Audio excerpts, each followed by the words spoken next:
Does Phyrexian Dreadnought belong in Legacy lands? I mean, probably not, but I'm a sicko, so let's try.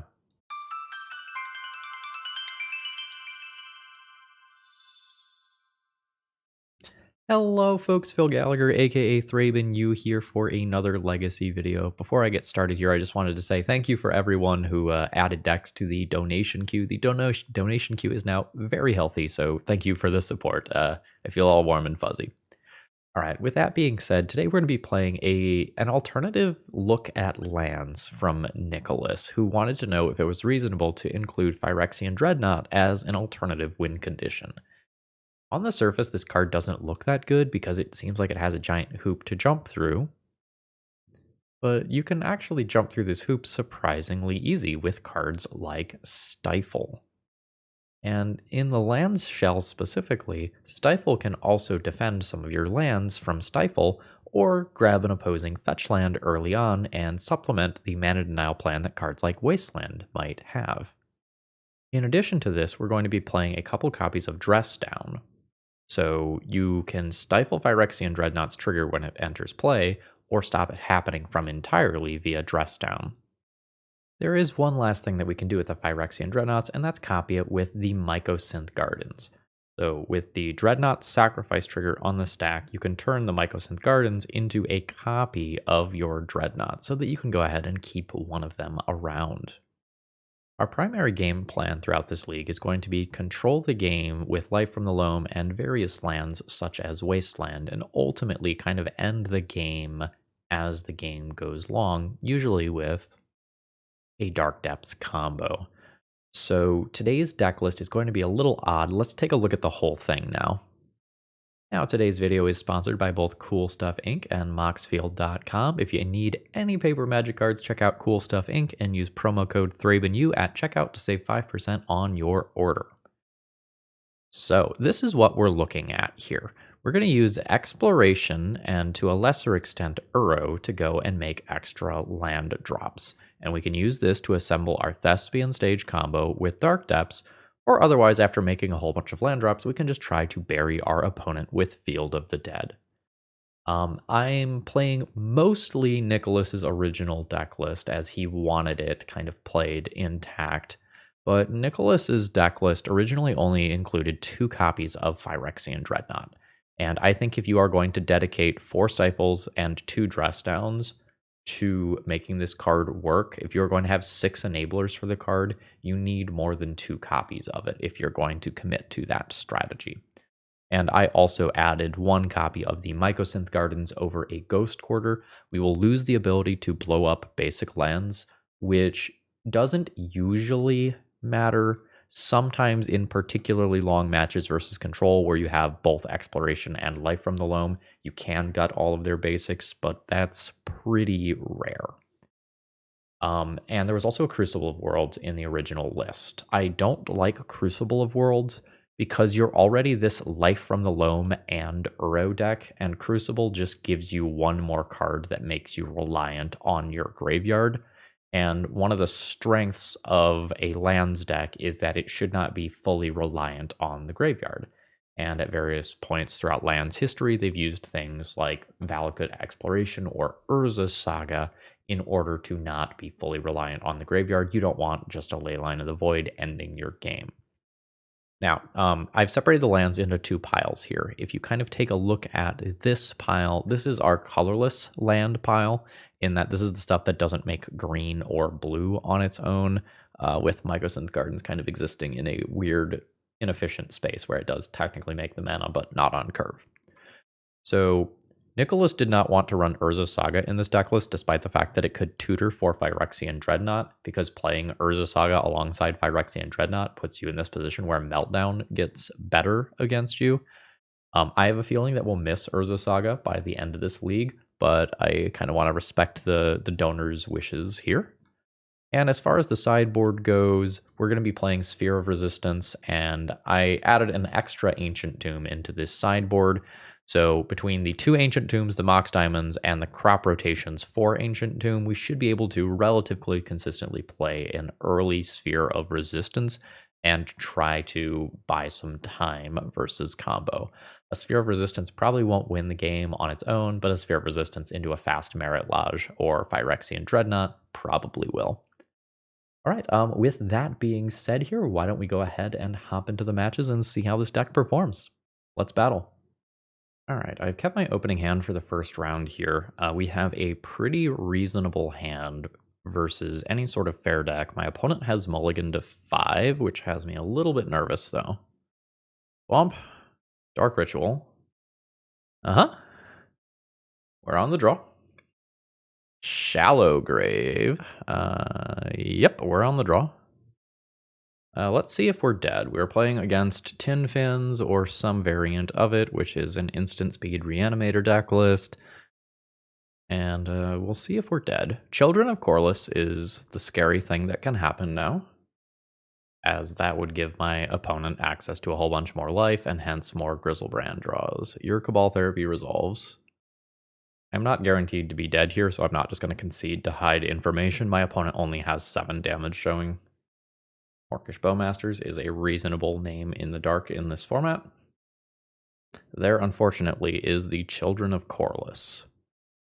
So my opponent sacrifices this to go back up to 20 life, and now they can draw 14 more cards with Grizzlebrand, which they do. And now another reanimation spell on Children of Corliss is incredibly strong because it gives you life equal to the total life you've lost this turn. All right, there's an Emrakul. My opponent will Shallow Grave that into play, and then I am just deterministically dead. Okay, sorry, they'll Goryo's Vengeance it into play instead. And with that, those do have haste. I will concede. We have died on turn 1. So, I have Fairy, Surgical, Endurance, Ancient Tombs, Sphere of Resistances, and Flusterstorms that I can play. I may not board all of these things, but these are the options available to me. And what I'm going to have to do is decide what is coming out to make this happen. And the answer is probably the Phyrexian Dreadnought package, because I need to board in so many cards here. And I can just plan on winning with the Dark Depths combo. I will probably leave Uro in as a secondary win condition just in case things get super weird. These are going for sure. Stifle does still have some relevant text. I can stifle a Grizzlebrand activation or a Children of Corliss trigger or whatever. So I'm going to have to think about this a bit. I don't need Tabernacle here. And I could probably drop one other land safely. If I don't play Stifles, I can fit all this stuff in, or I could keep a couple Stifles over Flusterstorm. Can I play one Uro? Yeah, I can just play one Uro. Play this Uro. This is turn 1 hold up Flusterstorm, turn 2 Sphere of Resistance, with Endurance not too far behind. This is fine. I don't think it's any better than fine, but it's fine. This is not a mulligan. I will very aggressively Flusterstorm on turn 1. Yeah. Because we basically want to use the Flusterstorm before the Sphere of Resistance is in play. Because the Flusterstorm gets worse once Sphere is in play. Ooh. That's good. So I will Exploration. I get to double land drop. And drop a Sphere. This is A-okay with me. This is kind of where I want to be. This doesn't hold my opponent off forever. Land drop. A land drop, pass. And I'll have to decide whether or not Endurance is just going to enter play as a 3-4. That just starts attacking my opponent. Or whether or not I want to use this turn to Thespian Stage, copy an Underground Sea. Dark Ritual occurs. Oh ho ho! It's a Doomsday. Unexpected. Alright, my opponent goes to 9 and Doomsday resolves. So my plan is to cast this Endurance with Thassa's Oracle on the stack to cause my opponent to lose the game. So I think that means I'm going to need to hold up 4 mana to do that. I think that means just copying another land. I guess I will do one with a different name rather than do one with an extra green source, because I don't think I'm copying this Waterlogged Grove. Wasteland is legit. Could copy that with Thespian Stage before I Wasteland, but if I do so, then I can't cast Endurance. I think I need to be able to cast Endurance. So let's just go ahead and nuke that. And pass the turn. Alright, they're chilling. I'll chill. That can alter a Doomsday Pile order, which could be relevant. We'll see, though. Alright, there's a Street Wraith cycle. There's another Street Wraith cycle. There's an Edge of Autumn cycle. There's an uncounterable Thassa's Oracle. My opponent is tapped out here, so no Sphere of Resistance shenanigans. We'll pay a life for an extra green here. Cast Endurance. And my opponent dies. So my opponent has Dazes, Force of Will, a Shouldered. Alright, good to know. One Echoing Truth. Now that I'm on the draw, and I've seen my opponent's Doomsday Pivot plan, Stifle becomes a little bit more attractive. I have to play this guessing game about whether or not my opponent runs back the post-board or the pre-board configuration. The answer is probably, I don't care which configuration is in, I play all the hate I can on the draw. Let's go Uros out. Don't know what to board out from here. I could go down like some explorations. Could go down another colorless land. I probably can't cut any more lands than about this, though. And, like, drop 2 explorations. I also could drop some life from the Loams, but they're very good if the game reaches that midpoint. My opponent has begun the game with 7 cards in hand. I could mulligan towards free interaction. I don't think I am going to do that. I'm going to accept a very reasonable hand that just dies if they turn 1 me. Feels like a brainstorm, yeah. I hope they just pass the turn without fetching and I get to get them with Stifle, because I don't think they've seen that. Nice. Yeah, this is very good. All right, play Trop, pass. Ooh, they have not fetched yet. No. Oh, that's maybe okay. That's a Doomsday. That's happening. I'm gonna have a very tough decision on my turn for whether or not I cast Sphere of Resistance or hold up Stifle. If I play out Sphere, I can't Endurance. Alright, they're down to 10. Maze of Ith, not the best here. That's a card I could have boarded out if they are staying on the Doomsday plan. Alright, 1 days, 2 days, 3 days, 4 days. 1 force, 2 force? Okay, so I should expect to be met with interaction. So it probably makes sense for me. If I cast Sphere, and my opponent counters it, I still have Endurance. But if I cast Sphere and it resolves, I only have 1 piece of interaction on future turns instead of 2. I'm going to cast Sphere of Resistance, assuming that it does not resolve. When I cast this, get this countered, and still have Endurance for a Thoracle attempt on my opponent's turn. They've randomized the order. Well, Brainstorm resolves. They've changed the order of their deck. I could Endurance more cards onto the bottom to guaranteed make it another turn. Because right now, draw step land, Thassa's Oracle beats me. If I Endurance now, that's not true anymore. It's very awkward if I pass priority to them and they are about to counter the spell, though. But I think I do this. This is an odd game. Alright, so let's put that over there. And have Sphere hit play. I can hold up Stifle for the rest of this game. Ah, yeah, F. Okay, they were about to counter the Sphere. But this hopefully buys me time to get back to Stifle. Alright, there's Street Wraith. Street Wraith to 3 cards. Ooh, that Thoughtseize takes this Stifle and is very good. All right, I go to 2. Or sorry, they go to 2. All right, Force of Will, pitched Force of Will. Those are gone. I guess I will Surgical Extraction, I guess, target their Thoughtseize. And hope the Thassa's Oracle is not currently in their hand. And that I shuffle it into a different position. Oh, right, I knew it was there, right, didn't I? Put back 3 cards. Yep.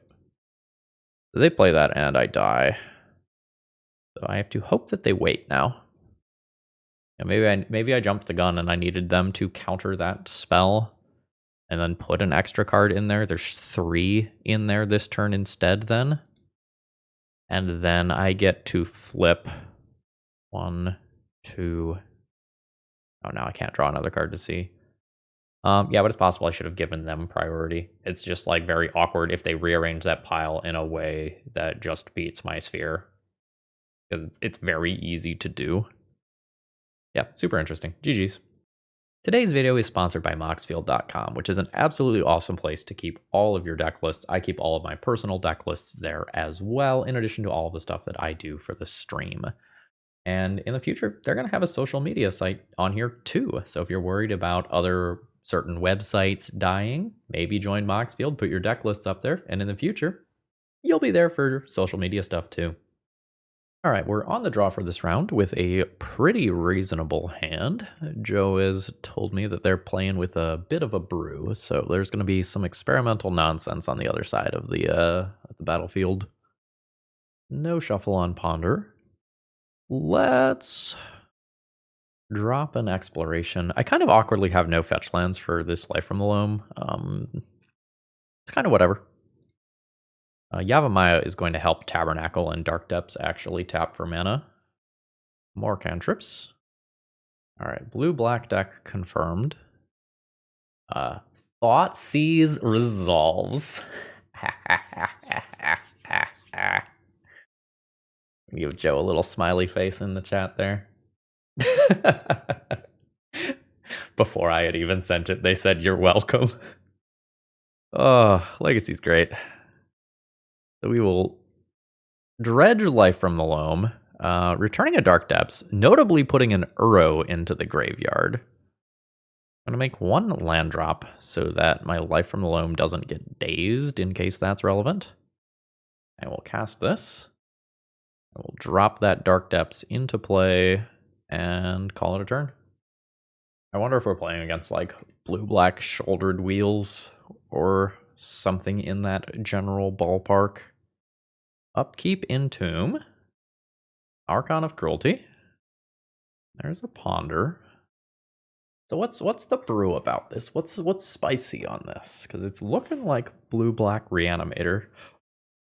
Reanimator plus wheels doesn't make sense.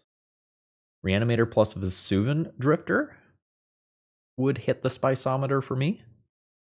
Show and Tell. Blue-black Bowmaster Show and Tell Reanimator. Dredge Life from the Loam. Yes. Cast Life from the Loam. Target Wasteland and Thespian's Stage. Like so. Play Wasteland. Play Thespian Stage. Wasteland. Target your forest.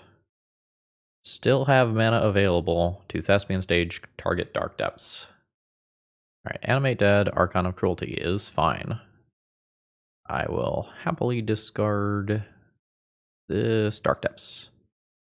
My opponent does go to 21, which is a very relevant number. I will Thespian Stage, target Dark Depths. I will keep the 1 with no ice counters on it. And produce a 20/20 Merit Lodge. I'll go to my turn. I'm just going to take a regular draw here. I have another Life from the Loam in hand. Crop rotation is interesting. So what I'm going to do here, in a move that might surprise many of you, is I'm going to attack for 20. My opponent has taken that damage and gone to 1. I'm now going to play the Tabernacle at Pendrelvale. Green. Green. Blue. Blue. 1, 2, 3, 4, 5. I'm going to cast Uro. And I'm doing this so that the Archon of Cruelty trigger doesn't cause me to sacrifice this Merit Lodge. So I have kind of reverse Archon of Cruelty here. Yeah, I'll put a Tropical Island into play. That's fine. And now we have some degree of protection with crop rotation around as well. My opponent has to pay 1 if they want to keep this Archon, which they do. Yeah, I'm fine sacrificing the Uro here. I'll discard the life from the Loam. I can dredge it right back. Keep the crop rotation in case things get spicy. I'm at 12. I think we're good from here.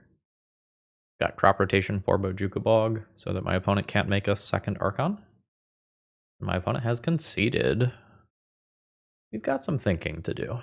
I know that I am going to want probably the same cards that I boarded in last round, which is 13 cards. In this round specifically, Phyrexian Dreadnought is not good because it's not something that I can put in off a show and tell if that's something that's happening. And it's also something that just eats it to an Archon of Cruelty trigger in a way that Uro doesn't.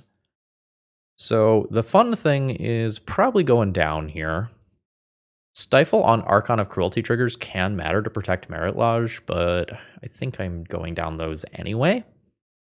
Tabernacle is probably pretty medium. Mycosynth Gardens can go if Dreadnought goes out. That leaves me with 1 more cut. I'm bringing in 2 Ancient Tombs. I can probably get away with getting rid of another colorless land.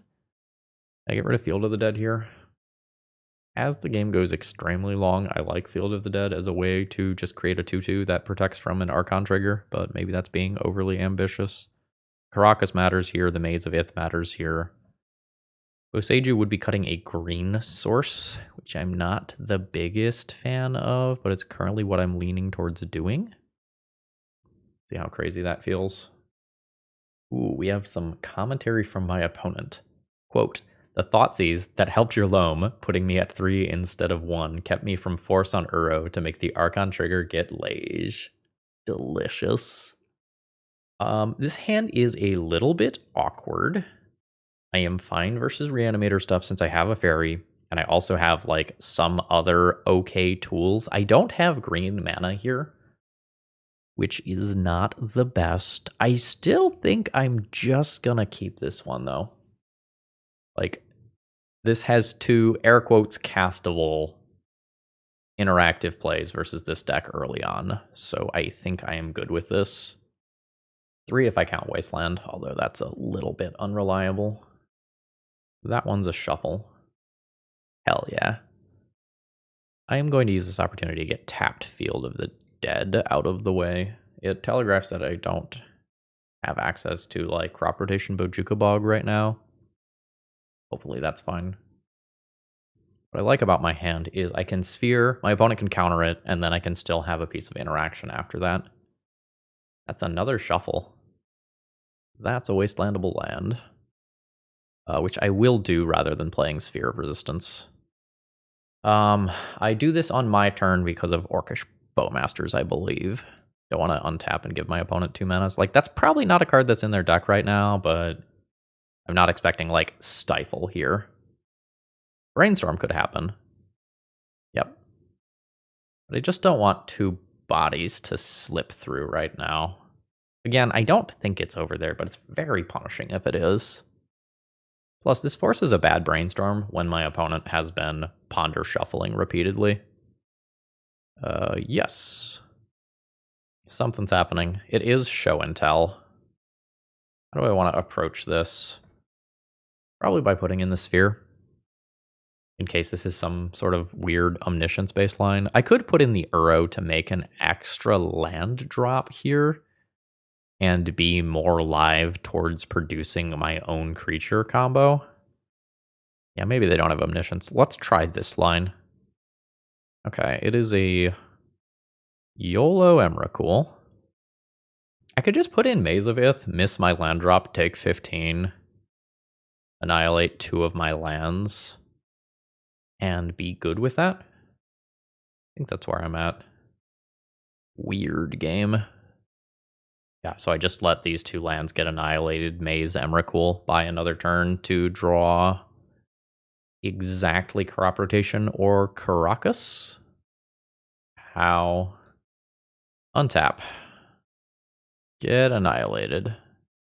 Take 0. And is there further follow-up? Ooh, there is an Entomb as follow-up. I do have Fairy. I can stop like an Animate Dead attempt. An Animate Dead targeting Grizzlebrand. Let's Fairy. Let's remove Grizzlebrand. And the other one doesn't really matter. This shows my opponent that I have this card, which is relevant for another game, but I'm not dead this game. This will put some fear in my opponent, which could slow them down relevantly next game. My opponent says lands is supposed to play Bog, not fairies or surgical. Joke's on you, I've got it all. 1, 2, 3, 4, 5, 6, 7. Yeah, I'm just going to eat 15 this turn. Feels bad. We're not getting anything annihilated. That's the good news. Yes. Yes. Yeah, so I will play a forest. Pass the turn, I'll crop rotation in my opponent's upkeep. We want to do this before they draw another card. Caracas. Bounce Emrakul. We're still in it, baby. Hell yeah. That means that I can hold up Bojuka Bog as well now. It may be correct for me to just take a turn off to cast the Sphere, though. I lose out on a lot if my opponent has another Entomb plus Reanimate already. They get an Archon into play, which is maybe too much of a risk to take. It's just very awkward in terms of holding up resources. Okay. Yeah, Sphere plays around that. I can ultimately crop rotation for Maze of Ith. Yeah, just go ahead and put in this Uro. So, put a Thespian stage into play. Let's junk that Uro. I'll discard redundant Thespian stage. I can make a Merit Lodge right now and attack my opponent to 2. If I do that, I can't get Uro back into play. I can Maze of Ith this for quite some time. That might be what I am working towards currently. Let's crop rotation, sacrifice the Caracas for now, find Maze of Ith, tap that for mana, turn Thespian Stage into a blue source for Uro in the future. Or maybe Uro right now, honestly. No. Uro next turn. Just Maze of Ith for right now. And I only take 3. I just can't tap this Maze of Ith for anything other than its intended Archon warding off purposes. Okay. It's another Archon. And Shallow Grave. So I can stop one of these. I take 6 from attack triggers and more damage from Archon beyond that. Unfortunately, I have to concede there. It's possible I win this one if I play Sphere out, and then the next turn I crop rotation for Wasteland, and Underground Sea. I think I am happy with my deck configuration, and let's just try again when we're on the play. I like this hand just fine. I have an impactful turn 1 play with probably an impactful turn 2 or turn 3 play. And half of my combo already. I'm okay if I draw life from the Loams. Crop rotations are great. Yeah, and we're in play.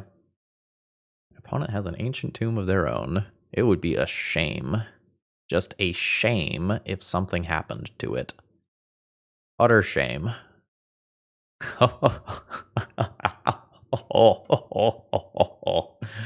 Oh, that's cute. Yeah, mentally in my head, I went, I can just do this on my turn. There's nothing they're going to respond to with Ancient Tomb. Apparently, I was wrong. So there will be no play from them this turn. I'll play a stage this turn, depths next turn, and in theory, they're dead the following turn. So they may just be discarding to hand size here to intentionally put a creature into graveyard, which is what I am seeing. I'm just going to play Dark Depths here and pass. I have exactly enough to execute my combo. I want to hold this exploration to pitch cast Endurance. Your Ponder resolves. I imagine that leaves them with no outs to Dark Depths. They have already made their land drop. They can't cast a Petal. They can't cast something like a Snuff Out on multiple different levels. Alright.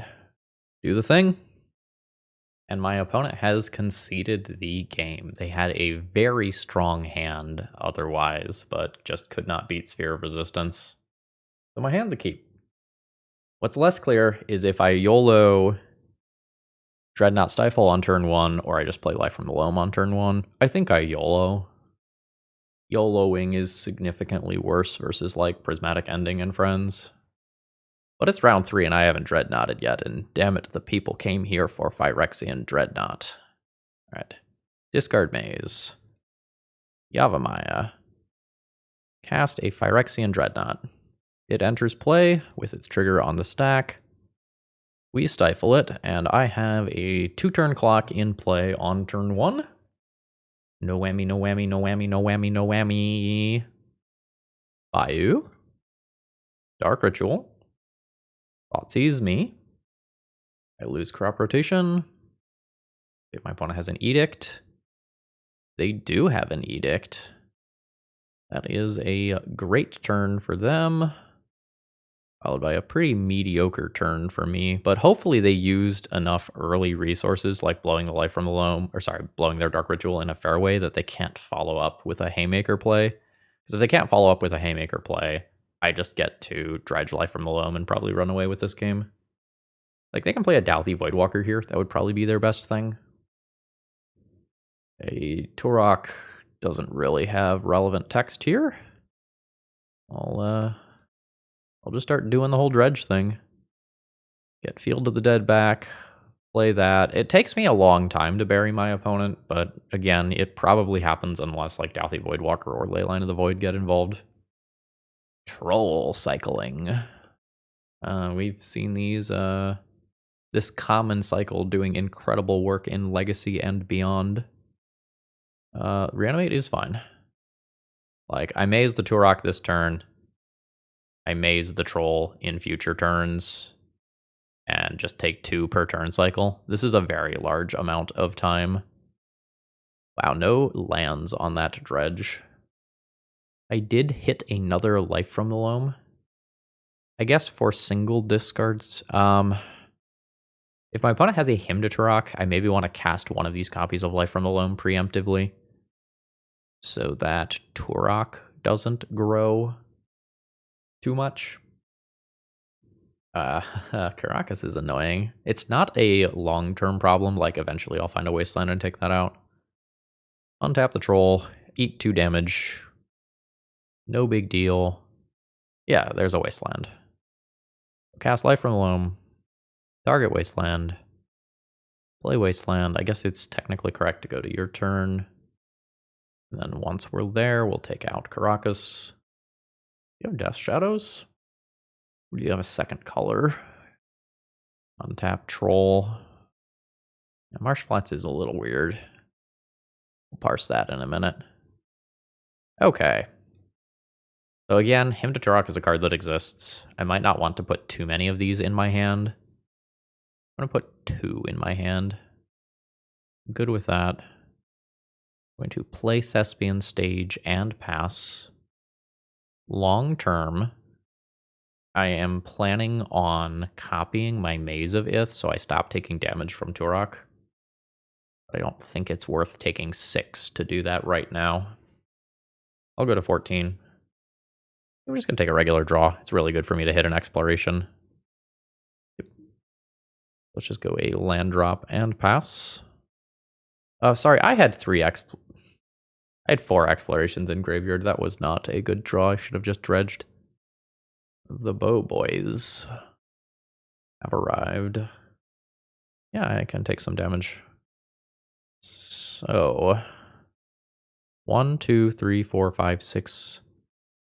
My next land that I play is my 7th land. And I start getting Field of the Dead triggers, which are very good against these. Ooh. Yes. This is annoying. Let's hit this troll. I take 4 damage and go to 9.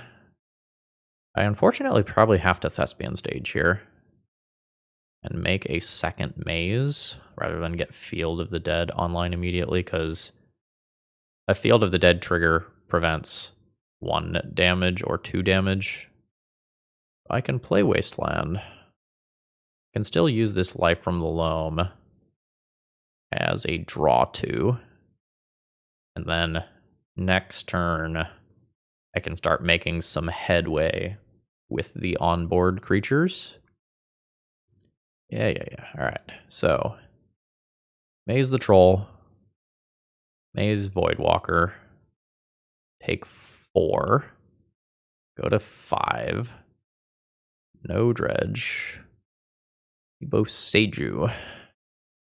Not currently doing a lot. Did I miscount? 1, 2, 3, 4, 5, 6. Oh, I counted Mox Diamond last turn when I did my count. Am I dead then? No, but I sure can't crack that fetch land. Dead to another Orcish Bowmasters. Yeah, just sort of by coincidence, I milled all of my explorations, which is rough. Voidwalker on the other. I'm at 1. If I've got an out. I can handle 3 creatures this turn. 1, 2, 3. Still take lethal damage. Can't fetch with this. Don't have a second land drop. Damn. I wasn't far away from stabilizing. I couldn't quite get there. My opponent is going to have Edicts as well as Hand Disruption, which means my whole Stifle Phyrexian Dreadnought plan is not great. However, looking at my sideboard, I don't really love the tools that I have access to, because my opponent is mostly just going to be playing creatures. Leyline Helm is possible out of the sideboard. I could preemptively play Force of Vigor. I think I have to keep the Dreadnoughts and try to steal wins with them some portion of the time. I'm not super happy about it. But if I pull the Dreadnoughts, then most of my win conditions, like the Life from Loams and the Uros, are graveyard based. And if I get got by Dauthi Voidwalker or Leyline, I'm kind of in trouble. I will play these.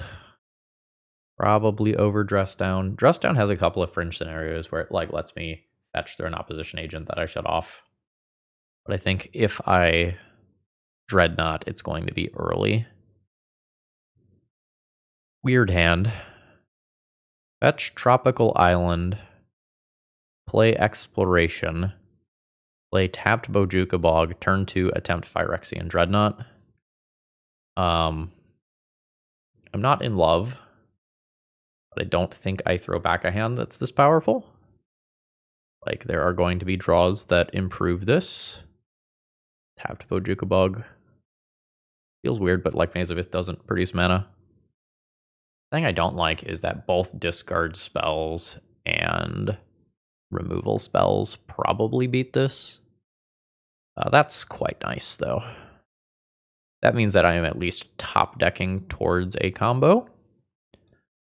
So, we Bog. Sorry. We Dreadnought and Stifle my trigger, and we see if my opponent can beat the 12/12. Swamp Cycle is fine. Again, we've got a Maze of Ith in play. Like, we can handle a reanimation target. What's the follow-up? Dauthi Voidwalker. Absolutely. So there's my land drop. Dauthi Voidwalker has Shadow and can't block.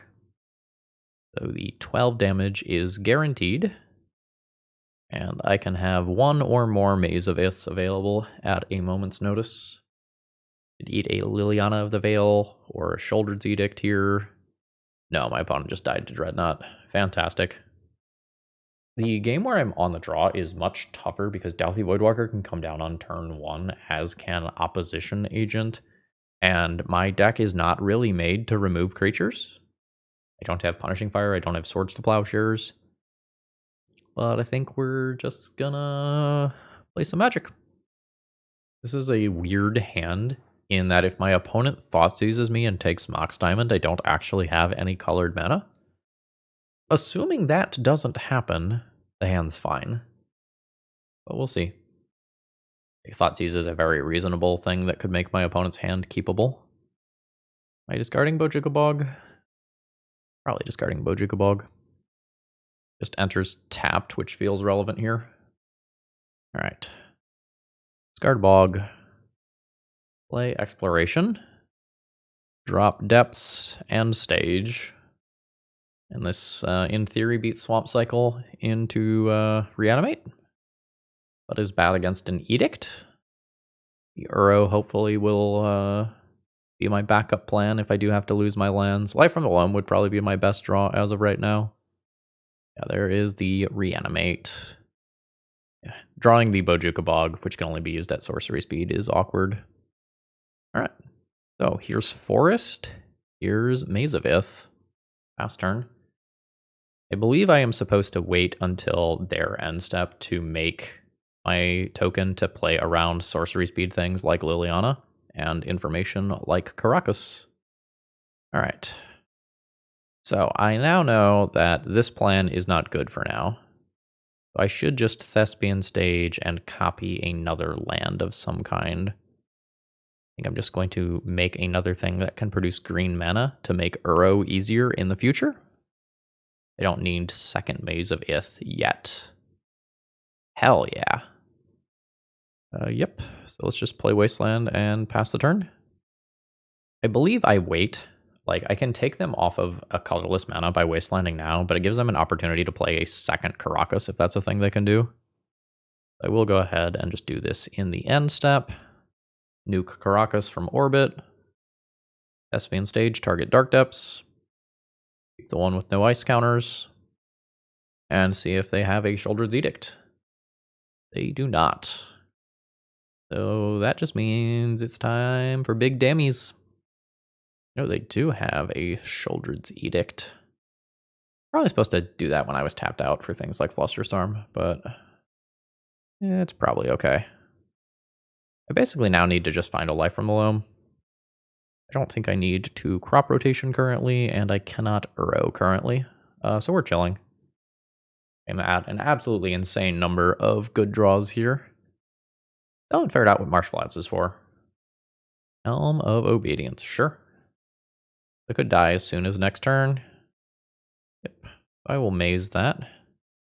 I could crop rotation for a mana source that could cast Uro. I don't think I'm supposed to do that. Hello, more other crop rotation. Ooh, opponent does have Wasteland. Ooh. So I will crop rotation. Sacrifice Maze of Ith. I could get Mycosynth Gardens. I think I'm just getting Maze of Ith again. Yeah. So I don't have anything that removes a creature or an artifact when it ETBs off a land, so that will do it. I am unfortunately dead. GG's. Alright, we have a reasonable looking hand here that can do the Dreadnought thing on turn 2. And if that doesn't work, we'll start Life from the Loam and digging for the second half of Dark Depths combo. Alright. Now, I could opt to just hold up this Stifle and stifle my opponent's land and then use Dress Down to Phyrexian Dreadnought, which I think is what I'm going to do. I very much am going to look like a blue control deck right now, with the way that I'm about to pass my turn. We'll see what happens. Yeah, so I'll fetch in response. I will grab Trop. And I am just going to go for the Stifle tempo play here. Ooh, it was good enough to get Force of Will and Ponder. I accept this. I can still just cast Dress Down and Phyrexian Dreadnought on my own turn. Brightstorm's fine. I'm just going to assume that my opponent is some sort of Orcish Bowmaster's pile until I'm proven otherwise. They could have some like Abrupt Decay type shenanigans that can get rid of Phyrexian Dreadnought. Alright, we are on all the colors. If I cast Exploration, I can make 2 land drops, but not net mana out of it. So Exploration comes later. Teferi could happen on my opponent's turn and bounce Dreadnought, and that would be a little sad. That's okay. Let's draw a card. We get our rare card draw out of play while my opponent doesn't have Bowmasters up, which I guess is nice. And then cast a Dreadnought. Alright, we have made a 12/12. Time will tell whether or not this is good. Note that if I do get to untap, I can just copy the Dreadnought. There's no guarantee that this thing is alive when I make it back around. That fuck! Hate this. Hate this. Fuck. That's so bad. I can make another one? Alright. Land drop. Phyrexian Dreadnought. Trigger on the stack. Copy Phyrexian Dreadnought. I will sacrifice one of these that is currently tapped and pass the turn. The hope here is that I can just trade Dreadnought for Dreadnought, clear the board, and then Dak is just a normal fair card that hopefully I can outvalue with Life from the Loam. But I'm dead to another removal spell here. They discarded an Assassin's Trophy, which is bad news for me, because that means that the cards in their hand are better than Assassin's Trophy. Okay, a Drown in the Lock kills my Phyrexian Dreadnought. And I'm going to die to my own Dreadnought, unless I get Maze of Ith, maybe? More Dark Depths, though. Yeah, just got absolutely punked by Dak Faden. So my Phyrexian Dreadnought has backfired and killed me. There's kind of a problem this round in that I can't possibly run Phyrexian Dreadnought versus my opponent's giant pile of removal spells, as well as Dak Faden, which just wins the game. So I probably need to sideboard out these 6 cards, but I don't really have great cards to board in. So I can play Endurances to pressure Planeswalkers, and I guess I can play some combination of Flusterstorms and Spheres. Might play a couple of Ancient Tombs, because, like, Tabernacle is not particularly good. Maze of Ith is not particularly good. I'll probably leave Maze in there. My opponent is going to have some things that actually do win the game, be it Opposition Agent, Uro, Minsk and Boo token. The one Ancient Tomb fills that spot. I might just play a second. I think I'm just gonna...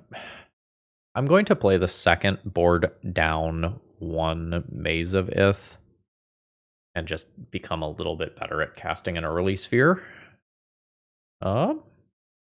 Mox Diamond. Discard Ancient Tomb. Mox Diamond. Discard Mycosynth Gardens. Yavimaya Uro. Alright. This is what I would perhaps call a non-conventional hand.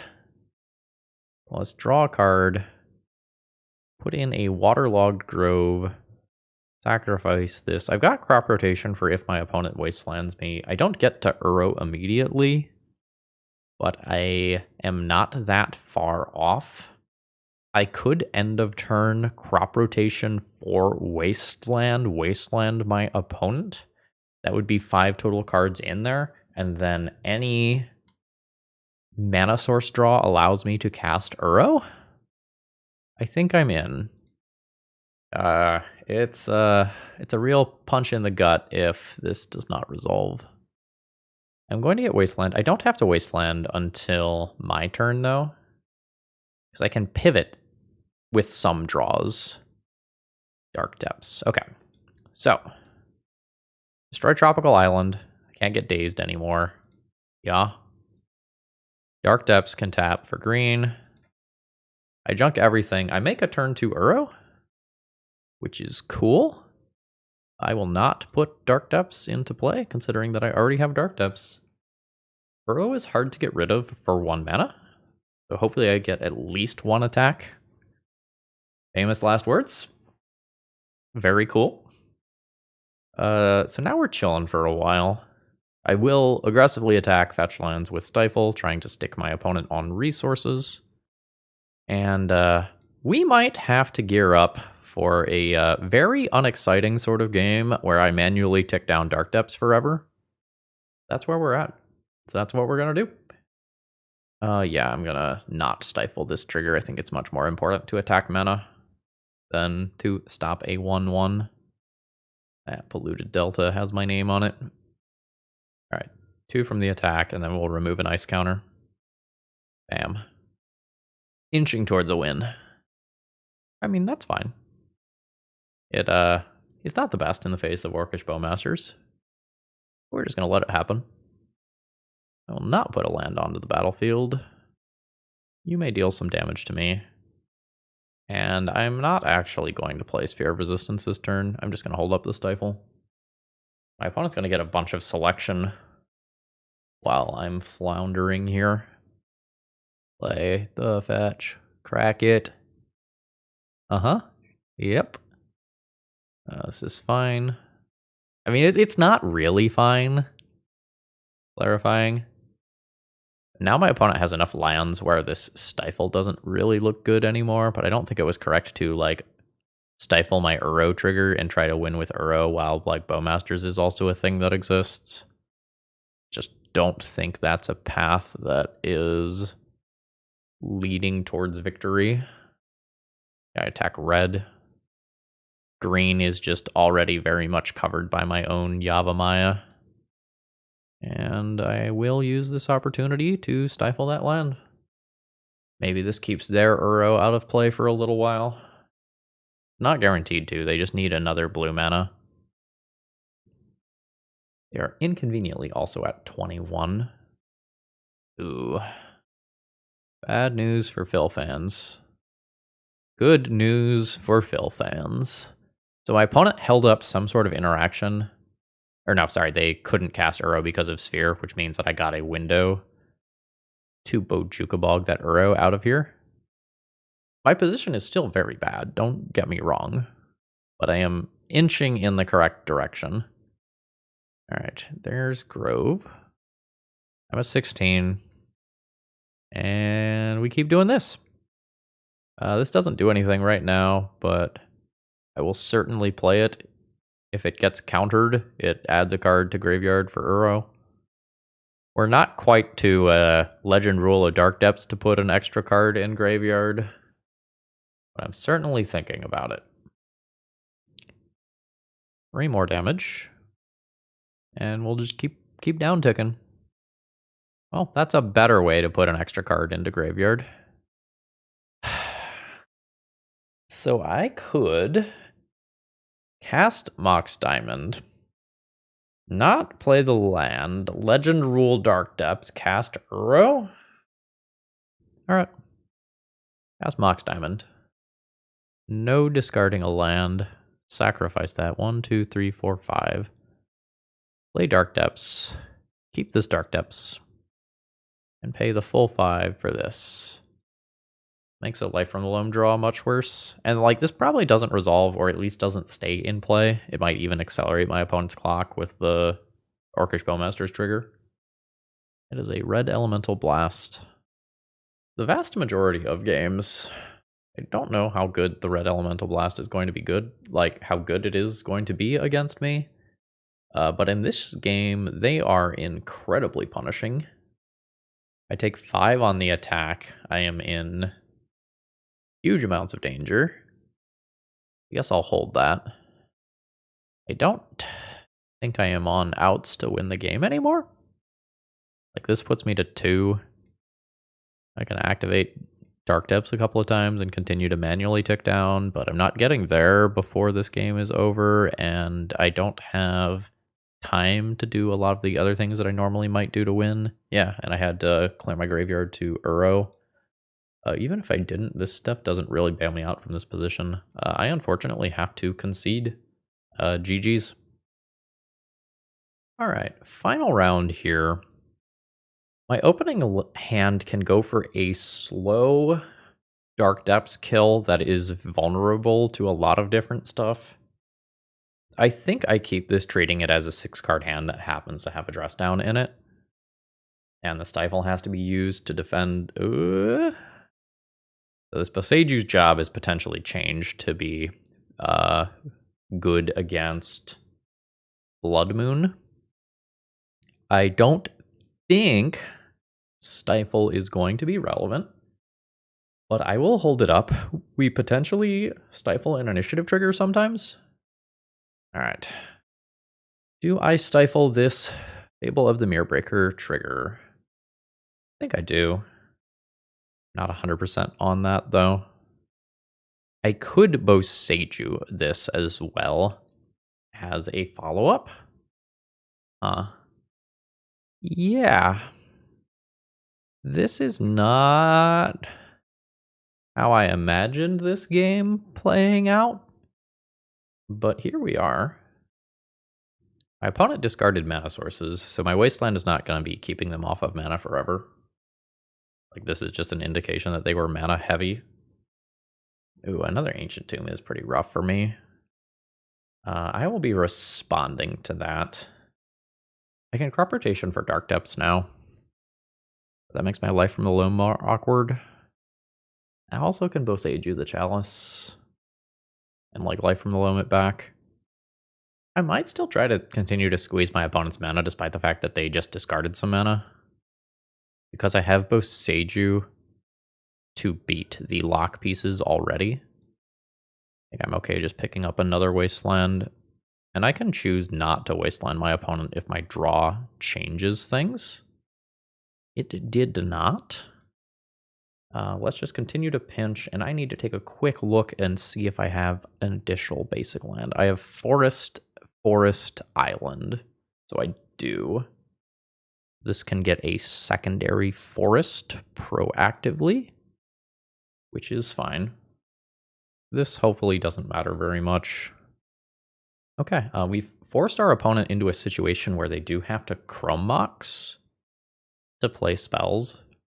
So the mana denial is doing something at the very least.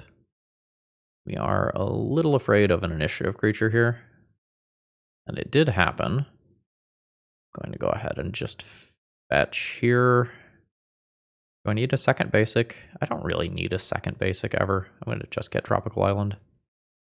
So now I can no longer just Boseiju out all of my opponent's resources. I have to start working towards a combo instead. Let's go Wasteland, Trap, Fetch Land. I have played my land for turn, unfortunately. I just take so much damage right now.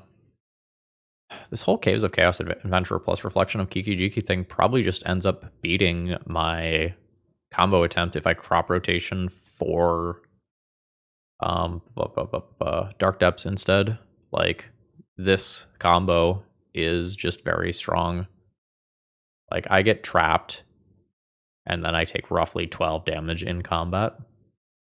And it could be worse than that because this also is just 2 Caves of Chaos Adventure triggers. Finding another Caves of Chaos Adventure. Yeah, that's fine.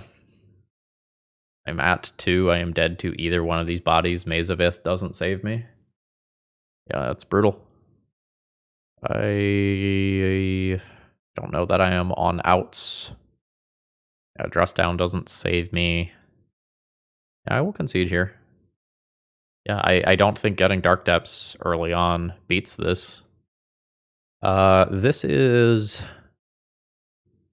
not a matchup that I want to play. I'm pretty decent versus the things that aren't the initiative cards, and absolutely terrible versus the initiative cards. I will play Force of Vigor. I probably don't need Caracas here. Force of Vigor count is a little bit lower than I would like it to be, but I don't think I'm boarding in Endurance. We could play Spheres when I'm on the play, but a bit of a temporary stopgap. I think I'm just going to cut 2 non-green blue lands and call that good.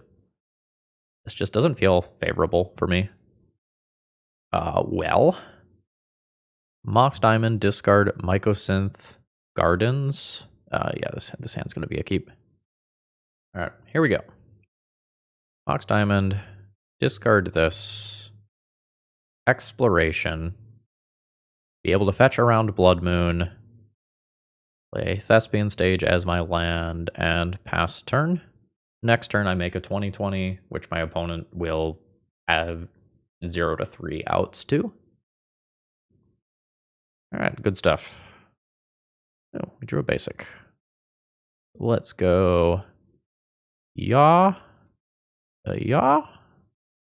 I'll pass the turn. I believe in upkeep, it is correct for me to fetch a basic island. There's a City of Traders from my opponent into a Magus of the Moon. And my opponent concedes. They should not have shown me the Magus of the Moon before doing that. Like, I knew it was there. Like, I knew that was a card that could be in their deck, but, like, they have confirmed extra information that they did not need to confirm. So, when I am on the draw, I will consider playing Endurance specifically to block a Magus of the Moon. It's a little weird doing that, though, because this is a green-green card innately. And it's very tough for me to get that off as a block. Crop rotation and all my other 1-drops get worse on the draw, where my opponent could Chalice on 1. I'm not sure if they would Chalice on 1 or Chalice on 0 versus me. I think I'm not going to play Endurance and run this as is. My opponent has mulliganed. I have Force of Vigor, pitching Exploration, and Phyrexian Dreadnought with Stifle. I beat Lock Pieces with this hand, and I probably win as long as one of my top 2 cards is a well, I guess it can be a tapped land. There is risk associated with this hand. For example, I will be dead to a Magus of the Moon specifically that doesn't die to Force of Vigor. But I think this hand just has too many outs to be good. I could pop Force of Vigor right here and stop Chromox Imprint. I don't think I'm going to do that. All right, there's Shatter Skull and a Chalice on 1. I think I'm just going to go ahead and answer the mana source immediately. I never care about Exploration with this hand. So let's just go ahead and take out both of those cards. Fantastic. This is a turn 2 Phyrexian Dreadnought around a Blood Moon effect. This should be good enough. I don't want to draw more basic lands, so let's go ahead and fetch now. We'll get my basic island with this one. I guess you can remain a basic land then. I guess a Pyroblast can get me here, but it has to be right now. So, stifle that trigger. Opponent has a 2-turn clock on them. They have a single land in play. Some sort of Abrade type effect, or Fiery Confluence, or Cast into the Fire could do it. Otherwise, I'm largely good. Here's 12 damage. I will wasteland my opponent's red source. I have a dress down for any sort of weird creature that they could play out. Hey, and we end up getting some play points back this league with a 2-3 finish. So how do we feel about our good friend Phyrexian Dreadnought in lands having played this? I think this one gets a thumbs down from me. Let's take a look at why. So, this is... Lands at its core is kind of this A plus B combo deck, right? Where like you're trying to assemble Dark Depths and Thespian Stage, and a lot of the rest of the deck is the glue holding that together. Phyrexian Dreadnought is another A plus B combo deck that also comes with a little bit of extra baggage attached to it. And the thing is that there's a bunch of combinations of these cards that you can draw that don't work together in tandem. Dark Depth doesn't work with Phyrexian Dreadnought. Stifle doesn't work together with Thespian Stage. So even though Stifle can sometimes be a protection from something like a Karakas or a Wasteland, a lot of times it was a bit of an awkward card. And given how many colorless sources are in this deck, I don't know how much sense it really makes to go into an Uro situation. It does work kind of with and against your Life from the Loam simultaneously, like there's synergy and negative synergy there. The Life from the Loam puts cards into the graveyard for Uro and can find Uro, but if you Uro away your graveyard, the Life from the Loam does less good. I think one of my big issues here is that a lot of times if you find that this package isn't good and you want to board it out, you don't have other real win conditions in this sideboard. So you become even more reliant on your graveyard than you were in game 1 when your opponent is going to be bringing in graveyard hate against you. So if you're planning on Life from the Loaming back your Dark Depths and Life from the Loaming Uro after you've taken this package out, like, you're really bad off versus Douthie Voidwalker and Leyline of the Void. I also don't think we have quite enough controlling elements here to really take over games. It's not like this is a game 1 version of lands that has sphere resistance, so like sphere plus wasteland or sphere plus port becomes more reasonable. And I really missed Urza Saga throughout this league. Like, I didn't actively talk about it, but Urza Saga is exactly what I'm looking for from this deck, which is a win condition that's hard to deal with and doesn't necessarily rely on the graveyard, and it's a single card win condition, unlike the other stuff in this deck, which like is an A plus B combo or this other A plus B combo with some interchangeable parts. So I think that's where I'm at regarding this one. I think it is interesting design space being explored. I think this list is decent at what it is trying to do, but I don't know that what it's trying to do is better than the existing lands builds. Anyway, I hope you enjoyed, and if you find yourself needing any paper Magic cards, check out Cool Stuff Inc. and use promo code ThrabenU to save 5% on your order. Folks, I hope you all have a great rest of the day, and see ya!